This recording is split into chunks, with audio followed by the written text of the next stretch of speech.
दोस्तों, आज इतिहास की दो सबसे बड़ी टीम भारत और साउथ अफ्रीका के बीच दो टेस्ट मैच की सीरीज का पहले मैच का बेहद ही रोमांचक पहले दिन का खेल खेला गया। कोलकाता के ईडन गार्डन स्टेडियम में खेले जा रहे पहले टेस्ट में भारतीय गेंदबाजों ने वेस्ट इंडीज की बल्लेबाजी को तहस नहस कर दिया। सिराज, कुलदीप और खासकर बुमराह की घातक गेंदबाजी ने कैरेबियाई बल्लेबाजों को सांस लेने तक का मौका नहीं दिया। वहीं जवाब में यशस्वी जायसवाल तो जल्द आउट हो गए, लेकिन केएल राहुल और वॉशिंगटन सुंदर ने टीम को मजबूत शुरुआत दिलाई। पहले दिन का खेल भारत के नाम रहा और अब टीम इंडिया मजबूत स्थिति में खड़ी है। जी हां, इस वीडियो में हम आपको आज के खेल का पूरा हाइलाइट्स बताएंगे, तो वीडियो को अंत तक जरूर देखें। और अगर टीम इंडिया के फैन हो तो वीडियो को एक लाइक जरूर करें। इस वीडियो का लाइक टारगेट है 1000 लाइक। लहरा रहे थे और भारतीय फैंस अपने खिलाड़ियों का उत्साह बढ़ाने के लिए मैदान में उपस्थित थे। सुबह से ही स्टेडियम के बाहर लंबी कतारें लगी हुई थीं। लोग टिकट लेने के लिए घंटों इंतजार कर रहे थे और जैसे ही गेट्स खुले, पूरा स्टेडियम भारतीय झंडों से भर गया। फैंस ने बैनर बनाए हुए थे जिन पर लिखा था बुमराह की रफ्तार, सिराज का तूफान और कुलदीप का जादू। दक्षिण अफ्रीका के कप्तान तेम्बा बावुमा ने टॉस जीतकर पहले बल्लेबाजी का फैसला किया। उन्होंने कहा कि पिच सूखी लग रही है और बल्लेबाजी करना आसान होगा। कगिसो रबाडा इस मैच में नहीं खेल रहे। उनकी जगह कॉर्बिन बॉश को प्लेइंग 11 में जगह मिली है। वहीं भारत के लिए प्लेइंग 11 में दो बदलाव हैं। ऋषभ पंत की एंट्री हुई है, वह नीतीश रेड्डी की जगह शामिल हुए हैं। इसके अलावा अक्षर पटेल की भी टीम में 11 एंट्री हुई, यानी टीम इंडिया 4 स्पिनर के साथ खेल रही है और इनमें 3 ऑलराउंडर हैं। साई सुदर्शन यह मैच नहीं खेल रहे। उन्हें इस मैच के लिए टीम में जगह नहीं मिली और भारतीय टीम को गेंदबाजी करने के लिए आमंत्रित किया। बावुमा का यह फैसला ईडन गार्डन्स की पिच को देखते हुए लिया गया था, जो सुबह में गेंदबाजों की मदद करती है लेकिन दिन चढ़ने पर बल्लेबाजी के लिए आसान हो जाती है। मुकाबला शुरू हुआ तो दक्षिण अफ्रीका की तरफ से बल्लेबाजी करने के लिए दो शानदार बल्लेबाज एडेन मार्कराम के साथ रियान रिकेल्टन की खतरनाक जोड़ी मैदान पर उतरी। दोनों बल्लेबाजों के कंधों पर दक्षिण अफ्रीका को अच्छी शुरुआत दिलाने की जिम्मेदारी थी। मार्कराम, जो अपनी आक्रामक बल्लेबाजी के लिए मशहूर हैं, और रिकेल्टन, जो हाल ही में अच्छी फॉर्म में चल रहे थे। वहीं दूसरी तरफ टीम इंडिया की तरफ से गेंदबाजी करने के लिए पहला ओवर लेकर आए रफ्तार के सौदागर कहे जाने वाले जसप्रीत बुमराह अपनी खतरनाक गेंदबाजी से दोनों बल्लेबाजों को खूब परेशान कर रहे थे। बुमराह की गेंदें 140 के ऊपर स्पीड में थीं और स्विंग के साथ साथ सीम मूवमेंट भी कर रही थीं। लेकिन पहले ओवर की दूसरी गेंद टीम इंडिया के मिसफील्डिंग की वजह से बाउंड्री को पार करते हुए 4 रनों के लिए चली गई और इस तरीके से दक्षिण अफ्रीका का खाता खुला। यह बाएं रन थे जो पंत के डाइव के बावजूद बाउंड्री तक पहुंच गए। दूसरे ओवर में टीम इंडिया के कप्तान शुभमन गिल ने गेंदबाजी करने के लिए तेज गेंदबाज मोहम्मद सिराज को गेंद सौंपी। उनके सामने स्ट्राइक पर मौजूद थे रियान रिकेल्टन। सिराज की खतरनाक गेंदबाजी के सामने रिकेल्टन संभल कर बल्लेबाजी करते हुए अपना विकेट बचाने में लगे हुए थे। सिराज ने अपनी पहली गेंद पर ही रिकेल्टन को बीट किया। गेंद बाहर की तरफ निकल गई और पंत ने शानदार तरीके से गेंद को पकड़ धा। तीसरे ओवर की पहली गेंद पर सिराज ने चौका खाया। जब रिकेल्टन ने कट शॉट लगाया, गेंद पॉइंट के ऊपर से निकल गई और तेजी से बाउंड्री तक पहुंची। तीसरे ओवर की दूसरी गेंद पर फिर से रिकेल्टन ने पुश ड्राइव से चौका जड़ा। इस बार गेंद मिड ऑफ और कवर के बीच से निकल गई। इस बीच एडेन मार्कराम का अभी तक खाता भी नहीं खुला था, लेकिन 5वें ओवर की दूसरी गेंद पर सिराज ने मार्कराम को हाफ वॉली दी, जिसे मार्कराम ने स्ट्रेट ड्राइव से चौका लगाया। गेंद बुमराह के सिर के ऊपर से निकल गई और स्ट्रेट बाउंड्री तक पहुंची। 5वें ओवर की 5वीं गेंद पर सिराज ने फिर से हाफ वॉली दी और मार्कराम ने कवर ड्राइव से चौका जड़ा। इस बार जडेजा फील्डर थे, लेकिन गेंद उनके बाएं तरफ से निकल गई। 6ठे ओवर की चौथी गेंद पर सिराज ने मार्कराम को छोटी गेंद फेंकी, जिस पे मार्कराम ने कट शॉट पर चौका जड़ डहा। गेंद थर्ड मैन की दिशा में गई। 7वें ओवर की चौथी गेंद पर अक्षर पटेल ने मार्कराम को लेट कट से चौका खाया। गेंद शॉर्ट थर्ड मैन और स्लिप के बीच से निकल गई। 7वें ओवर की 5वीं गेंद पर अक्षर पटेल ने मार्कराम को कवर ड्राइव से चौका खाया। यशस्वी जायसवाल डाइव लगाकर भी गेंद नहीं रोक पाए। 9वें ओवर की दूसरी गेंद पर अक्षर पटेल को लेग साइड में मिसफील्डिंग से 4 बाएं रन मिले। गेंद पंत के बाएं तरफ से निकल गई। 9वें ओवर की चौथी गेंद पर अक्षर पटेल ने मार्कराम को डाउन द ट्रैक करके वाइड लॉन्ग ऑन पर छक्का जड़ दिया। गेंद स्टैंड्स में जाकर गिरी और दर्शक तालियां बजाने लगे। 10वें ओवर की तीसरी गेंद पर जसप्रीत बुमराह ने रियान रिकेल्टन को गेंदबाजी की, जो अच्छी लेंथ पर थी और हल्की सी मूवमेंट के साथ अंदर आई। रिकेल्टन डिफेंड करने के चक्कर में गलत लाइन खेल गए और गेंद स्टंप्स पर जा लगी। स्टंप्स उखड़ गए और पूरा स्टेडियम बुमराह के नाम से गूंज उठा। इस तरीके से दक्षिण अफ्रीका को पहला झटका 10वें ओवर की तीसरी गेंद पर लगा और रिकेल्टन 23 रन बनाकर बोल्ड हो गए। रिकेल्टन के विकेट गिरने के बाद अब एडेन मार्कराम का साथ देने के लिए मैदान पर उतरे मुल्डर ने आके कुछ हद तक पारी को एक छोर से संभाला और सधी हुई शुरुआत कर अपनी पारी को आगे बढ़ाया। 11वें ओवर की दूसरी गेंद पर अक्षर पटेल ने मार्कराम को फुलर लेंथ पर चौका खाया। गेंद एक्स्ट्रा कवर की दिशा में गई। 13वें ओवर की तीसरी गेंद पर मुल्डर ने रिवर्स स्वीप से बैकवर्ड पॉइंट के ऊपर से चौका जड़ दिया। गेंद हवा में उछली और बाउंड्री तक पहुंची।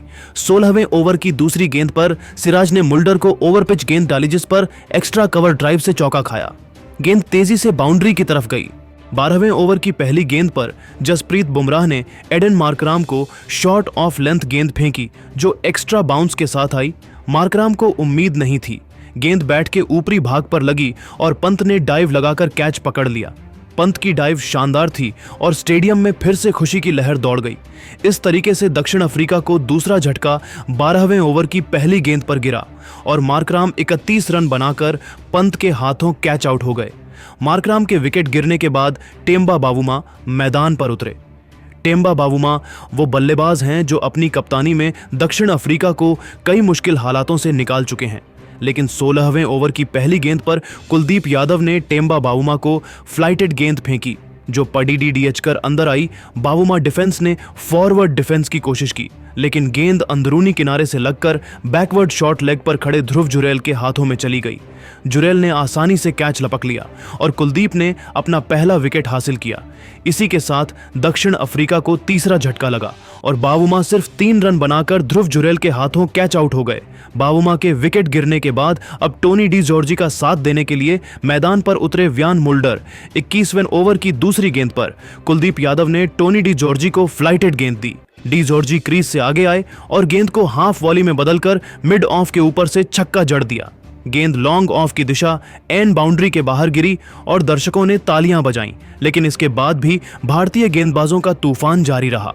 कुलदीप ने चौथे ओवर की तीसरी गेंद पर मुल्डर ने रिवर्स स्वीप से चौका जड़। टीम इंडिया के कप्तान शुभमन गिल ने रणनीति बनाई और फील्डिंग में बदलाव किया। गिल ने स्लिप में अतिरिक्त फील्डर रखा और शॉर्ट लेग को भी तैनात किया। दक्षिण अफ्रीका की पारी को मुल्डर और डी जॉर्जी मिलकर संभाल रहे थे।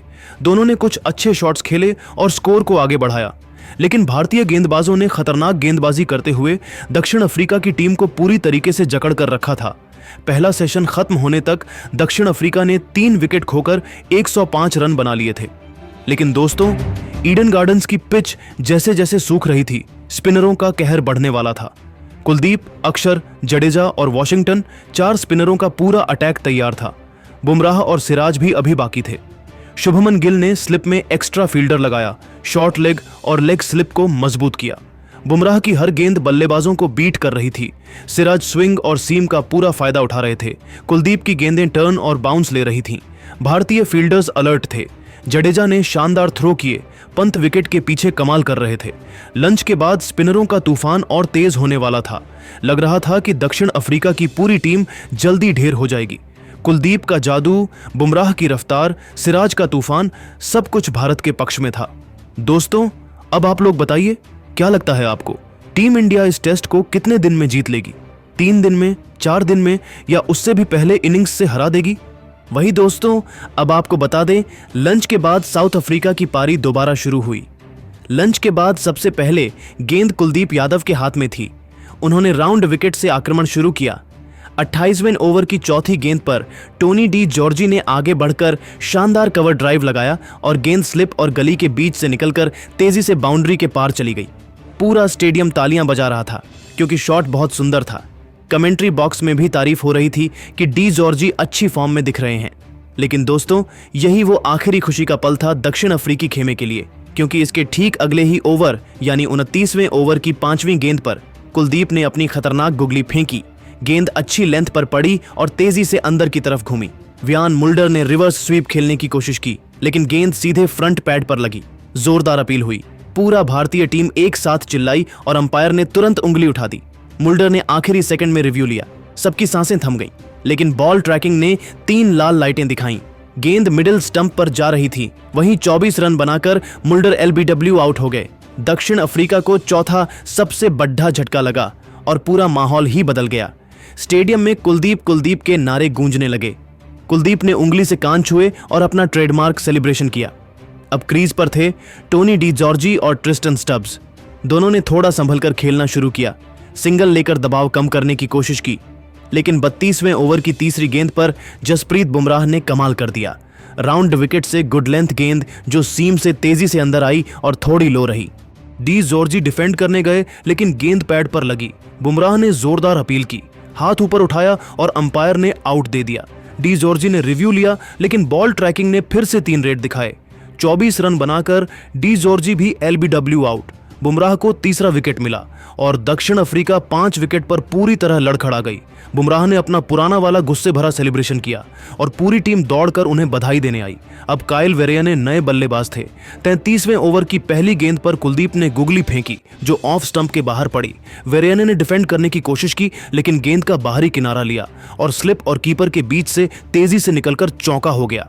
शुभमन गिल के बगल से गेंद गुजरी, लेकिन वो हिल भी नहीं पाए। सबको लगा कि शायद किस्मत साथ दे रही है, लेकिन ठीक अगली गेंद पर कुलदीप ने फिर से गुगली डाली। इस बार शॉर्ट लेग पर ध्रुव जुरेल खड़े थे। गेंद सीधे बैट से लगकर शॉर्ट लेग पर गई, लेकिन जुरेल के हाथ से छूट गई। बहुत तेज और मुश्किल कैच था, वरना छठा विकेट वहीं गिर जाता।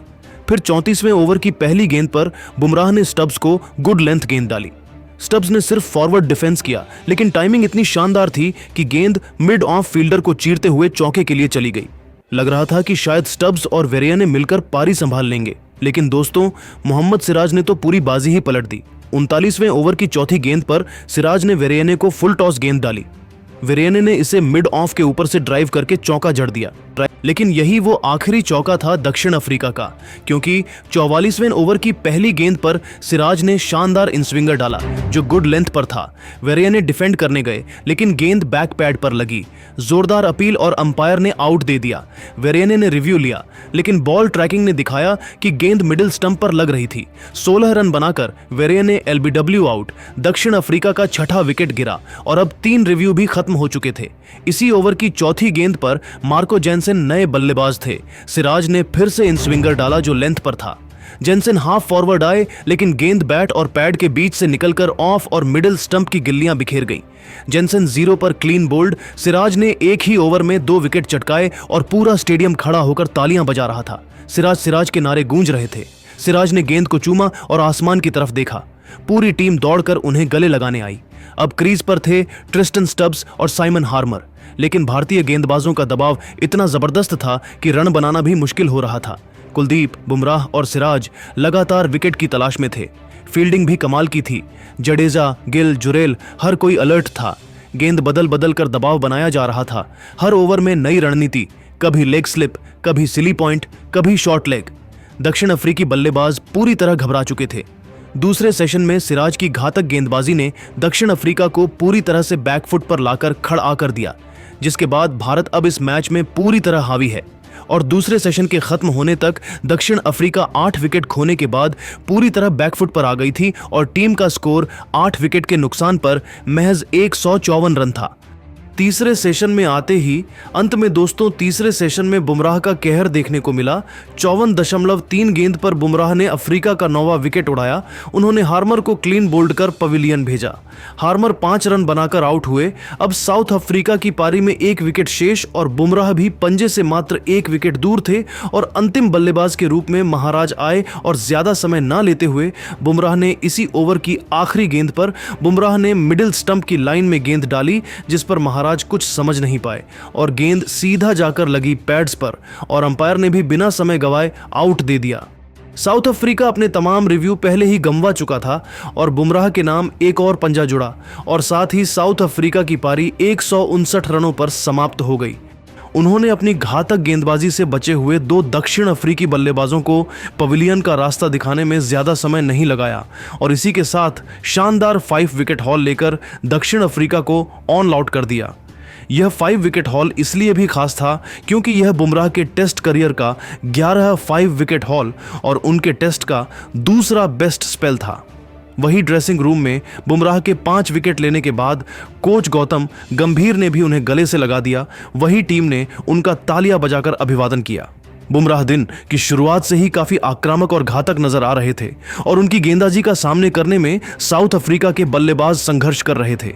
उनकी गेंदबाजी के सामने एक भी बल्लेबाज अच्छी लय में नहीं दिखा और यही कारण था कि जसप्रीत बुमराह ने ऐसी पिच पर 5 विकेट हासिल किए जहां तेज गेंदबाजों के लिए मदद न मात्र थी। और फिर शुरू हुई भारत की बल्लेबाजी। दिन का खेल खत्म होने में सिर्फ 25 से 30 मिनट बचे थे, लेकिन दक्षिण अफ्रीकी गेंदबाज भी कुछ करके दिखाना चाहते थे। मार्को जैनसन और व्यान मुल्डर ने नई गेंद से आक्रमण किया। यशस्वी जायसवाल और केएल राहुल क्रीज पर उतरे। चौथे ओवर की चौथी गेंद पर मार्को जैनसन ने थोड़ी फुल गेंद डाली। जायसवाल ने आगे बढ़कर हाई एल्बो के साथ स्ट्रेट ड्राइव मारा। गेंद मिड ऑफ फील्डर के बगल से निकलकर बाउंड्री के पार चली गई। पहला चौका। 5वें ओवर की तीसरी गेंद पर मुल्डर की गुड लेंथ गेंद को जायसवाल ने आगे बढ़कर पूरा फेस ऑफ द बैट दिखाते हुए कवर के बाहर से शानदार ड्राइव मारा। गेंद रॉकेट की स्पीड से बाउंड्री पार। दूसरा चौका। छठे ओवर की 5वीं गेंद पर फिर जैनसेन की पिच्ड अप गेंद आई। जायसवाल ने फिर से हाई एल्बो स्ट्रेट ड्राइव मारा। गेंद बॉलर के सिर के ऊपर से निकलकर बाउंड्री की तरफ दौड़ी। तीसरा चौका। 7वें ओवर की चौथी गेंद पर फिर जैनसेन को मिड ऑफ के ऊपर से शानदार ड्राइव चौका, लेकिन 7वें ओवर की छठी गेंद पर जैनसेन ने लेंथ पीछे खींची। गेंद शॉर्ट ऑफ लेंथ रही। जायसवाल ने फोर्सफुल कट शॉट लगाया, लेकिन गेंद अंदरूनी किनारे से लेकर सीधे लेग स्टंप पर जा लगी। बोल्ड यशस्वी जायसवाल 12 रन 28 गेंद पर 3 चौकों के साथ पवेलियन लौट गए। ईडन गार्डन्स एक पल को शांत हो गया। सबके मुंह से बस एक ही आवाज निकली, अरे यार, अभी तो शुरू ही हुआ था। लेकिन उसके बाद जो हुआ वो शुद्ध क्लास था। नंबर 3 पर नाइट वॉचमैन के तौर पर वॉशिंगटन सुंदर क्रीज पर आए। केएल राहुल और सुंदर ने कोई जल्दबाजी नहीं दिखाई, बस अच्छी गेंद को सम्मान दिया। खराब गेंद पर सिंगल डबल लिए। 9वें ओवर की तीसरी गेंद पर मुल्डर ने गुड लेंथ गेंद डाली। राहुल आगे बढ़े, पूरा फेस दिखाया और कवर के बाहर से शानदार ड्राइव मारा। गेंद गैप में निकलकर बाउंड्री पार। चौका। 17वें ओवर की चौथी गेंद पर केशव महाराज ने शॉर्ट गेंद डाली। राहुल बैकफुट पर गए और एक्स्ट्रा कवर की दिशा में गजब का कट शॉट लगाया। गेंद रॉकेट की तरह बाउंड्री के पार गई और शानदार चौका मिला। शॉट इतना कमाल का था कि दक्षिण अफ्रीका के फील्डर भी उस शॉट की तारीफ कर रहे थे। दिन का खेल खत्म होने तक भारत ने एक विकेट के नुकसान पर 37 रन बना लिए थे। केएल राहुल 18 रन पर नाबाद थे। वॉशिंगटन सुंदर 5 रन बनाकर क्रीज पर खड़े थे। भारत अभी दक्षिण अफ्रीका से सिर्फ 122 रन पीछे था, लेकिन 9 विकेट हाथ में थे और पूरे 4 दिन बाकी थे। दिन का खेल खत्म होने पर पूरा स्टेडियम खड़ा होकर तालियां बजा रहा था। लोग एक दूसरे को गले लगा रहे थे, तिरंगे लहरा रहे थे, क्योंकि पहले दिन ही दक्षिण अफ्रीका को 159 पर समेटकर और सिर्फ 1 विकेट देकर 37 रन बना लिए जाना, ये हमारी टीम इंडिया की असली ताकत थी। बुमराह का पंजा, सिराज का डबल धमाका, कुलदीप का जादू और अब राहुल सुंदर की समझदारी, सब कुछ परफेक्ट था। अब बोलो जल्दी, ये टेस्ट भारत कितने दिन में जीतेगा? 3 दिन में, 4 दिन में, या सीधे इनिंग्स से धो डालेगा? कमेंट में अभी लिख दो और 1000 लाइक्स का टारगेट पूरा कर दो। चैनल सब्सक्राइब करो, बेल आइकन दबाओ। कल फिर मिलते हैं दूसरे दिन की धमाकेदार हाइलाइट्स के साथ। जय हिंद, भारत माता की जय, वंदे मातरम।